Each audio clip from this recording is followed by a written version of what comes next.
welcome to another edition of English Makes No Sense, the podcast where we have fun with the English language one lesson at a time. I'm your host, Rockfish, but you know you can call me Sarah. And today we are tackling a feeling we all experience: worry and anxiety. These are trying times for many people, so there's lots of worry and anxiety. And I had a little worry and anxiety this previous week. That is why this podcast is a week late. We had a bit of a family emergency and I couldn't get things done because I was full of worry and anxiety, and it was all I could do to go to work and get home. So once I got home, I couldn't really work on the podcast and other things because I was full of worry and anxiety. So today, we're going to go over 5 idioms and 5 phrasal verbs that native English speakers use to express these emotions: worry and anxiety. By the end of this episode, you will be able to recognize and use them confidently in conversations. So, don't worry, we're going to be great. Come on.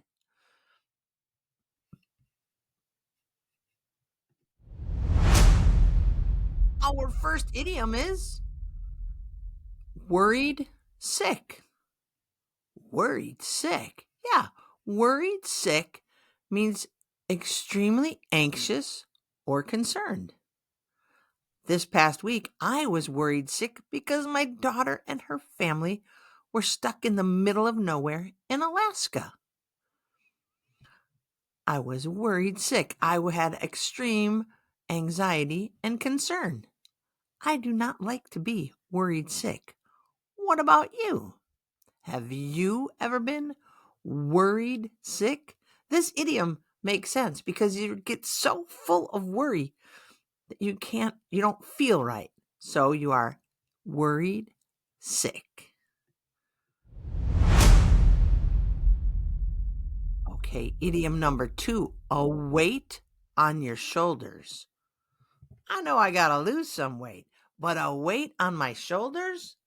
Yeah, a weight on your shoulders means a heavy burden of responsibility or worry. You can feel like the weight of the world on your shoulders. For example, ever since Bill lost his job, he's felt like he had a huge weight on his shoulders. He had a heavy burden of responsibility and worry. Have you ever felt like you had a weight on your shoulders?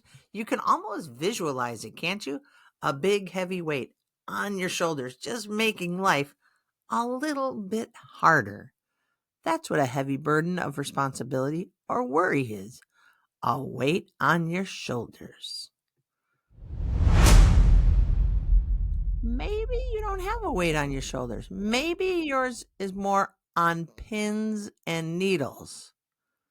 This one is another great visualization. If you are on pins and needles, you are very anxious or nervous about something. For example, I was on pins and needles waiting for my exam results.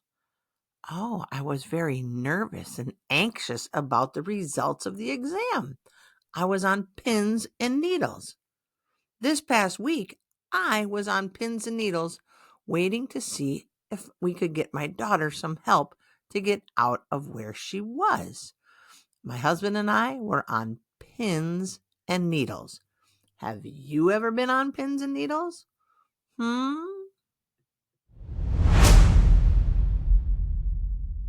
Our next idiom is lose sleep over something. This one makes sense. Lose sleep over something, which I did a lot of last week, means to worry so much that you can't sleep. Don't you hate that when you lose sleep over something? We often use it in the negative. We say, don't lose sleep over that, meaning don't worry. But let's put it in the without the don't. Jane lost sleep over the big decision she had to make. Jane couldn't sleep. She was so worried, so she couldn't sleep. She lost sleep over the big decision. We lost sleep over whether or not we could get help to my daughter. Luckily, everything turned out. But have you ever had I don't want to say opportunity. Have you ever had a time where you lose sleep over something due to worry? I hope not too often. How about this last idiom? Bite your nails. Bite your nails means to be visibly anxious or nervous. I was biting my nails while waiting for my interview. That means you were really nervous or anxious. Like, if you watch the video of this on YouTube, you can see, people who bite their nails are very nervous or anxious looking. Don't bite your nails, my mother used to say. Or you say, people, the decision had me biting my nails, had me full of worry. I was very anxious. Bite your nails. Eek, don't bite your nails. Now, let's take a look at some phrasal verbs for worry and anxiety. Freak out. Freak out. Aw, freak out. Boom, boom, boom, boom. Remember that song? Freak out means to suddenly become very anxious or scared. Jane freaked out when she realized she had left her passport at home. Oh no, I'd freak out if I did that too. I would be very anxious or scared. Have you ever freaked out? How about stress out? Stress out means to become extremely worried or overwhelmed. Hey, don't stress out, man. It's going to be okay. Don't worry. Don't get overwhelmed. Or, I always stress out before a big launch of a new class. Stress out. Do you stress out? I guess you have to stress out because no one really stresses in, do they?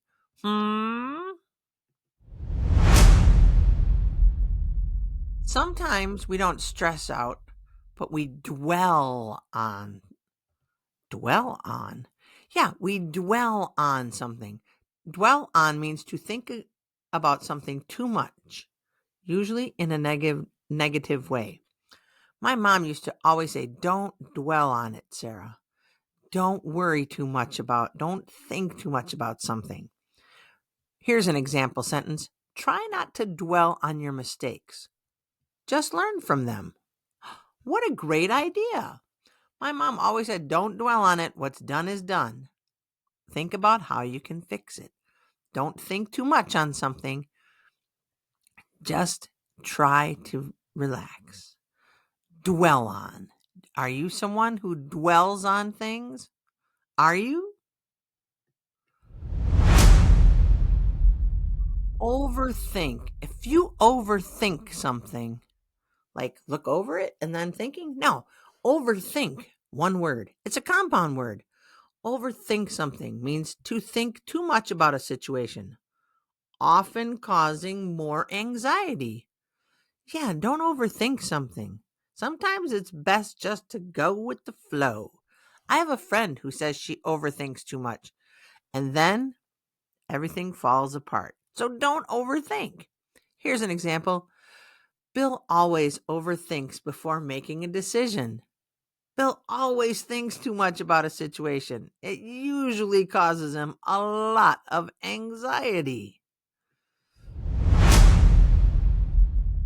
How about our last phrasal verb? Shake off. Shake off means to get rid of worry or anxiety. Hey, shake off the thoughts, man. Or Jane tried to shake off her nervousness before stepping on stage. Way to go, Jane. She tried to stop herself from being nervous. She tried to shake it off. Think of it like how a dog shakes off water when it's wet. Shake off. Shake off your anxieties. If you're having any anxiety about practicing English, shake it off. Don't overthink your pronunciation. Just practice. Don't dwell on mistakes you may make. Just try. English should not stress you out at all. Don't stress out about it. And definitely don't freak out if you make a mistake. Hey, I just gave you 5 pieces of advice, all using phrasal verbs for worry and stress. Did it help? Don't freak out. Don't stress out. Don't dwell on. And most of all, if something happens, shake off the stress. You'll be all right. Well, now it's time to put what you've learned into practice. Here is a challenge for you, my friends. Try to make a sentence using at least one idiom and one phrasal verb from today's episode. Say it out loud or write it down. For example, I was on pins and needles waiting for my test results, but I told myself to shake off the anxiety and stay positive. You can make something like that. If you want extra practice, send me your sentences on social media or in the comments of this episode. Okay? Well, that's all for today's episode, friends. I hope you enjoyed this episode of English Makes No Sense. If you found this lesson helpful, don't forget to subscribe, leave a review, and share it with a friend who's learning English. Until next time, my friends, keep practicing, keep learning, and remember, English may not always make sense, though I gotta say, this time in this episode, it did make a lot of sense. But we're here to make it easier. So thank you for listening. Until next time, do something fun, do something amazing, or, do nothing at all. But whatever you do, have a great day. Peace, friends.